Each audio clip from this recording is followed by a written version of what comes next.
जिस अस्तूरे से हजामत होती है और सुंदर सा चेहरा निखर कर आता है, उससे गर्दन भी कट सकती है और खून का फुहारा दामन पर लाल छींटे दे सकता है। ये छींटे वो धब्बे हैं जो धोए नहीं धुलते। शायद ये बात दुनिया भर की सरकारों को समझ आने लगी है, तभी तो वो आज उस सोशल नेटवर्किंग साइट्स के खिलाफ मोर्चा खोल चुके हैं जिनका इस्तेमाल उन्होंने कभी अपने वोट बैंक तक पहुंचने के लिए किया था, अपनी राजनीति चमकाने के लिए किया था।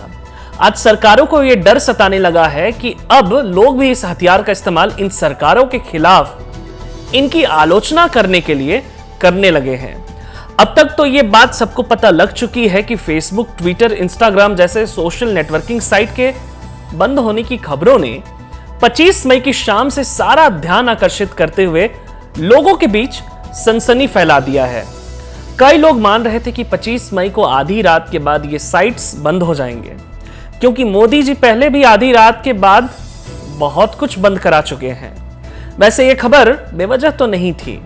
दरअसल सरकार ने फरवरी महीने में जो नए सोशल मीडिया नियम को लागू किए थे, उन पर अमल करने की तय सीमा जो तय की गई थी वो 25 मई की रात को खत्म हो रही थी और इन बड़ी सोशल मीडिया कंपनियों ने अब तक निर्देशों का पालन नहीं किया था। तो क्या यह माना जा रहा था कि अब मोदी सरकार एक मीडिया स्ट्राइक करेगी? हालांकि ऐसा कुछ हो ना सका। सोशल नेटवर्किंग कंपनीज अब इन नियमों को न मानने के पीछे दलीलें देना शुरू कर चुके हैं। व्हाट्सएप का यह कहना है कि ये तो प्राइवेसी वायलेट करने वाले नियम है, तो ट्विटर ने अलग ही जंग छेड़ रखी है। ट्विटर फ्रीडम ऑफ स्पीच का भी हवाला दे रहा है। हाल ही में ट्विटर इंडिया के कार्यालय में हुई छापेमारी से सोशल मीडिया कंपनीज को यह भान तो जरूर हो गया है कि सरकार और वो अब आमने सामने है। दूसरी तरफ इस मुद्दे का राजनीतिकरण किस तरह किया गया है वो देखिए। राहुल गांधी जो वॉल स्ट्रीट जर्नल का हवाला देते हुए पिछले साल कह रहे थे कि सोशल मीडिया पर बीजेपी ने कब्जा कर लिया है, आज उनकी ही कांग्रेस कह रही है कि नए नियम नरेंद्र मोदी सरकार के प्रति उत्तर कोरियाई रवैये को दिखाता है। यानी अब शायद सोशल मीडिया कब्जा मुक्त हो गया होगा। कुल मिलाकर स्वतंत्रता के नाम पर एक कंपनी भारत सरकार के खिलाफ खड़ी है। एक ऐसी कंपनी जो खुद मनमानी करती है और अभिव्यक्ति की स्वतंत्रता की आड़ में छिपकर बेरहमी से उन विचारों को कुचलती है जो उसको अच्छे नहीं लगते। तो क्या वो कंपनी 900 मिलियन रजिस्टर्ड मतदाताओं द्वारा चुनी गई सरकार की तुलना में भारतीय लोगों के लिए अधिक उत्तरदायी और जवाबदेह है? यानी हमारी इस चुनी हुई सरकार से हमारी अभिव्यक्ति की स्वतंत्रता खतरे में है, जबकि एक विदेशी कंपनी जो हमारे देश के नियमों को मानने को भी तैयार नहीं है, वो हमारे फ्रीडम ऑफ स्पीच की रक्षा कर रहा है। जाहिर है ये बात तर्क संगत तो कतई नहीं है। बात सिर्फ भारत की नहीं है।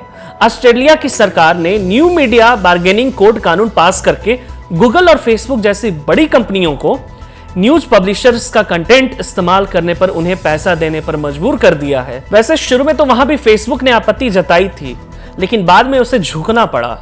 बड़ी टेक्नोलॉजी कंपनियों के एंटी कंपटीशन प्रैक्टिस पर नियंत्रण मजबूत करने के लिए 18 जनवरी 2021 को जर्मनी की संसद ने जर्मन कंपटीशन लॉ में 10वें संशोधन को पास किया। 2020 में अमेजन, एप्पल, फेसबुक और गूगल के सीईओज को अमेरिकी कांग्रेस के सामने तब पेश होना पड़ा जब उन पर एंटी कंपटीशन प्रैक्टिस का आरोप लगा था। उसके बाद अमेरिकी जस्टिस डिपार्टमेंट ने गूगल के खिलाफ एंटी ट्रस्ट याचिका भी दायर की थी। 1 दर्जन से भी अधिक अमेरिकी राज्यों ने गूगल के खिलाफ एंटी ट्रस्ट शिकायतें दर्ज की हैं। इसके पहले कैम्ब्रिज एनालिटिका स्कैंडल मामले में फेसबुक के सीईओ मार्क जुकरबर्ग को अमेरिकी राष्ट्रपति चुनाव को प्रभावित करने के संगीन आरोप पर अमेरिकी संसद में सफाई तक देनी पड़ी थी। ट्विटर और फेसबुक द्वारा पूर्व राष्ट्रपति ट्रंप के अकाउंट को सस्पेंड करने की आलोचना करते हुए कई रिपब्लिकन नेताओं ने इसे राजनीतिक हस्तक्षेप बताया था। ऐसे में जो लोग इसे पूरे प्रकरण को मात्र कांग्रेस टूलकिट विवाद से जोड़कर देख रहे हैं, उन्हें दिल्ली में किसान आंदोलन की आड़ में हुए उपद्रव में ट्विटर और टेलीग्राम के रोल को भी समझना चाहिए। यह सिर्फ एक उदाहरण है।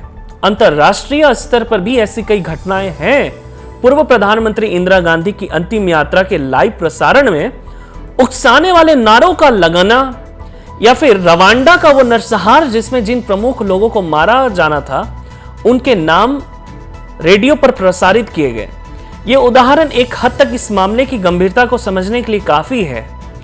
अगर आज इन विदेशी माध्यमों पर पेंच कसना बहुत जरूरी हो चुका है, मगर यह देखना दिलचस्प होगा कि क्या भारत सरकार सिर्फ अल्टीमेटम देती रह जाएगी या वाकई कोई कार्रवाई भी होगी।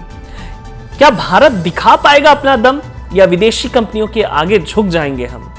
इस बात के लिए भारत सरकार पूर्ण रूप से अपनी जिम्मेदारी उठाएगी या नहीं, इसको देखना दिलचस्प होगा।